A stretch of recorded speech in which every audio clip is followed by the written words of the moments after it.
Hi everyone, welcome back to my channel. Today I'm going to show you how to make beautiful resin earrings. Mix the resin, follow the instructions on your resin package to mix the resin and hardener in a mixing cup. Stir thoroughly to ensure it's well combined. Add resin to mold. Pour a small amount of resin into the bottom of each earring mold, enough to cover the bottom. Epoxy resin is a popular choice for its high gloss finish and durability. Carefully place a dried forget-me-not blue flower into each earring mold. You can use tweezers to position the flower if needed.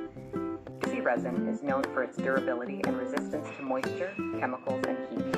Once cured, it forms a tough and long-lasting finish that can withstand daily wear and tear. Epoxy resin can be used for a wide range of projects, including coating tabletops, creating jewelry and accessories, making river tables, and more.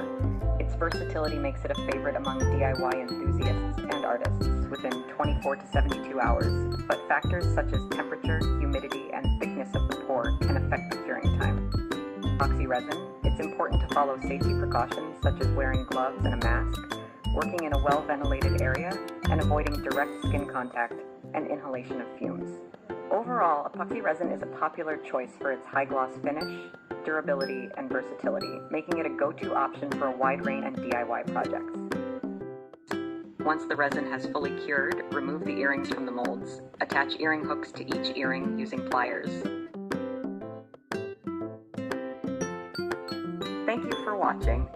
I hope you enjoyed this tutorial on how to make resin earrings with dried forget-me-not blue flowers. Don't forget to like and subscribe for more DIY videos. See you next time.